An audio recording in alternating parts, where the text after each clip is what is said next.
Good morning. I'm Pamela Raymond, Associate Priest at St. Clement's, and I'm thrilled to be speaking with you this morning. This morning, as we arrive yet again at Palm Sunday, the beginning of Holy Week. And over the past Sundays in Lent, we've traveled through the Hebrew Scriptures, journeying through the rich narratives of God's call, rescue, and promise. And we continue in this journey today. We continue as we meet Jesus and those traveling with him on their way to Jerusalem.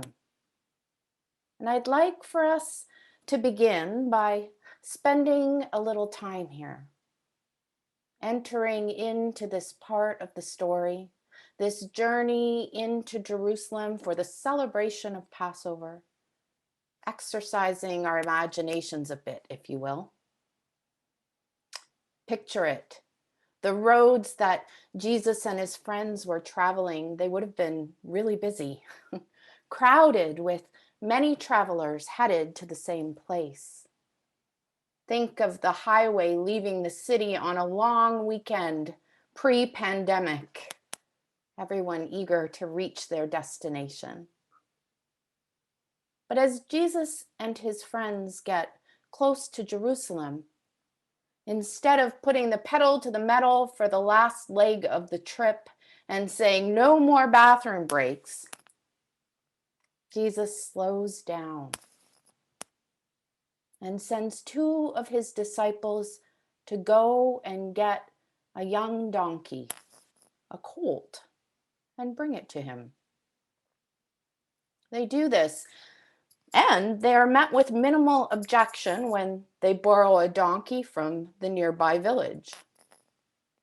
When they return to Jesus, they continue toward the city wall of Jerusalem, with Jesus atop the colt, with cloaks as his saddle, his feet likely close to, if not actually, dragging on the ground.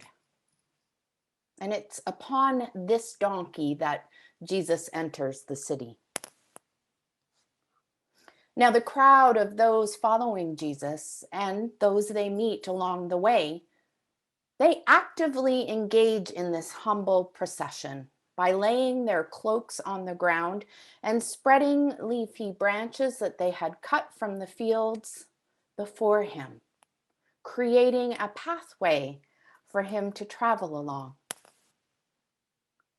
Add to all this, those who had gathered around this donkey riding Jesus, well, they were making quite the ruckus. They were carrying on and they were cheering and they were shouting, "Hosanna, Hosanna in the highest heaven." If you stop and really picture it, it's kind of a ridiculous scene. I mean, this is Jesus. The same Jesus who has an entourage of followers. The same Jesus who heals the sick. The same Jesus who teaches with authority and who casts out demons. This is Jesus. And he decides to enter into Jerusalem in this bizarre way.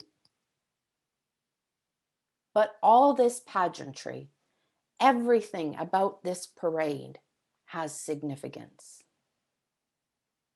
The donkey, the colt that had never been ridden before. Well, donkeys were the animal princes rode when they wished to signify peaceful intentions. And the cloaks and greenery spread out before Jesus, they signify a royal welcome. And the shouts of Hosanna, Hosanna, it means save, save now, or save, I pray. Hosanna, a literal prayer for salvation. Yet the crowd swells around Jesus and shouts Hosanna because when they see him, They are surprised and filled with hope as they see the unexpected, yet all the while anticipated, fulfillment of the words echoed in the memories of their faith. In particular, the words of the prophet Zechariah. Tell the daughter of Zion, look, your king is coming to you, humble and mounted on a donkey, and on a colt, the foal of a donkey. This is it. This is what they've been waiting for. This is who they've been waiting for. And all of a sudden, this ridiculous scene is transformed into a coronation parade. The ushering in of the long-awaited Messiah, the King who will bring peace and salvation. But the thing is, this King is going to lead in a way that's never been seen before. Jesus doesn't declare war on Rome. He doesn't cook up a scheme to overthrow the government and usurp political authority.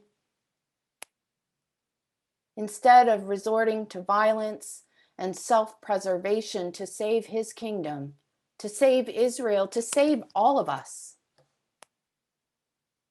Jesus gives up his life.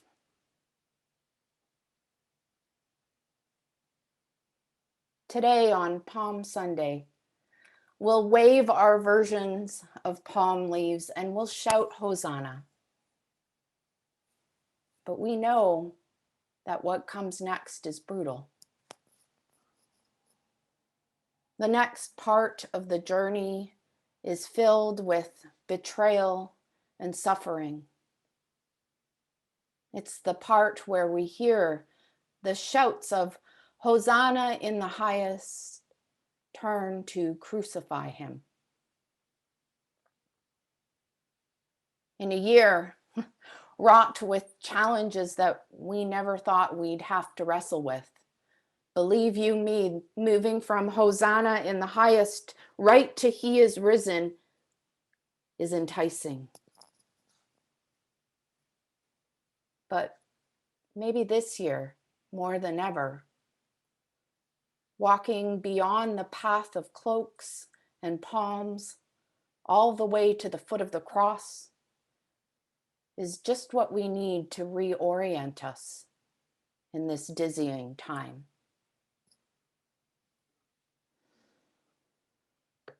Years ago, a mentor of mine gave me a gift.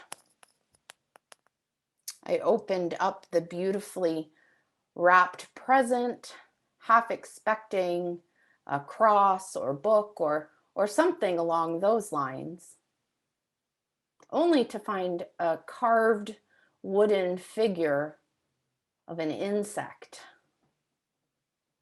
My furrowed brow must have given away my confusion at this strange and unexpected gift. And so she started to explain its meaning. It's a dung beetle, she said. And it's not only a dung beetle, it's a dung beetle rolling up its ball of dung. My brow remained furrowed. She continued on with her explanation, sharing that dung beetles, they lay their eggs and then roll them up into this ball of dung until they hatch. I still didn't quite get it. Anytime things get tough, she said, which they will, remember the dung beetle. And remember that God is the one who brings about new life from a ball of crap.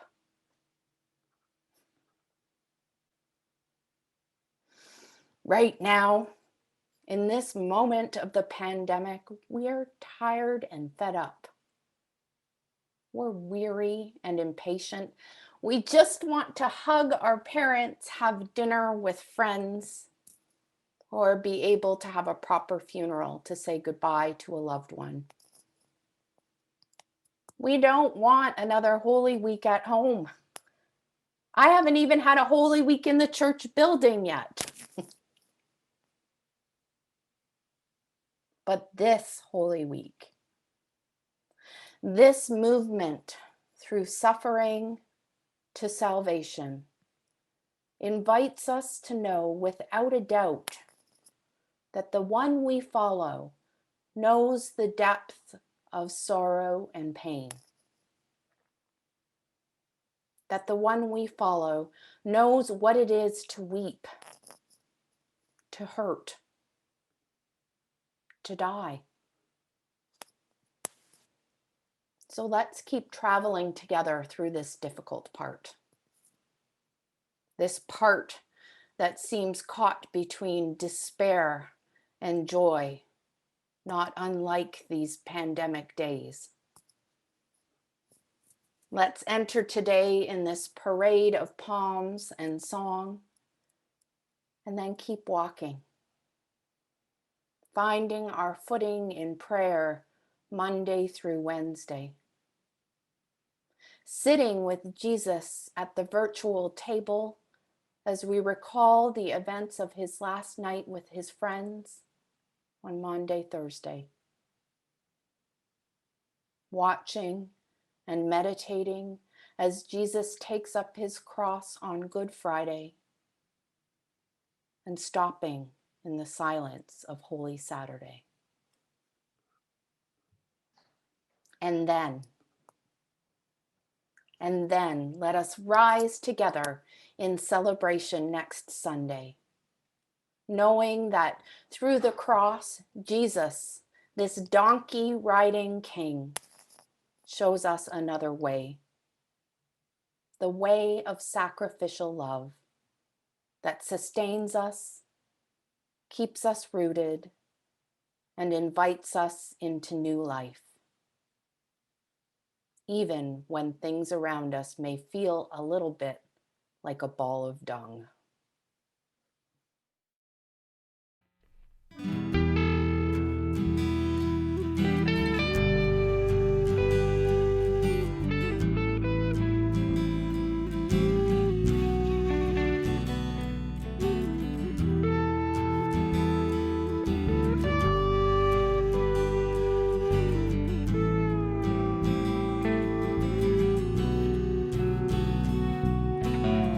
I see the King of Glory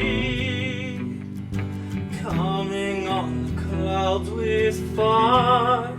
The whole earth shakes, the whole earth shakes, yeah.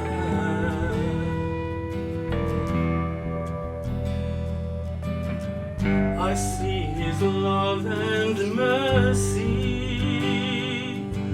washing over all our sin. The people sing, the people sing. Hosanna, Hosanna, Hosanna in the highest. Hosanna, Hosanna, Hosanna in the highest.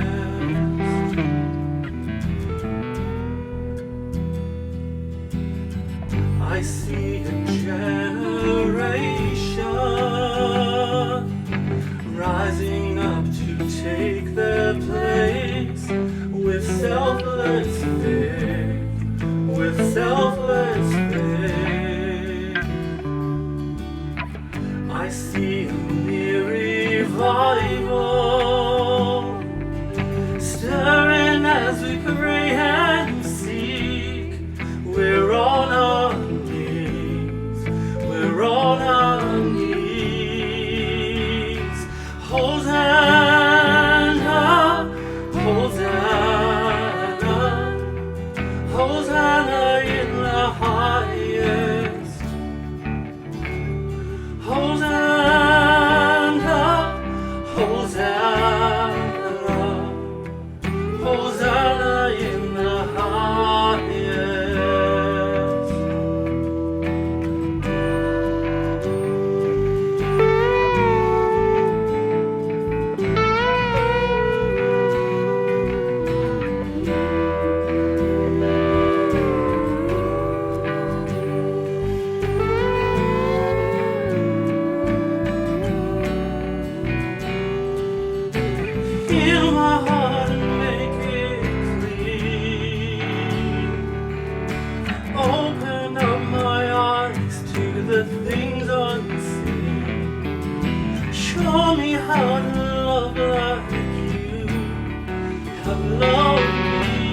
Hosanna,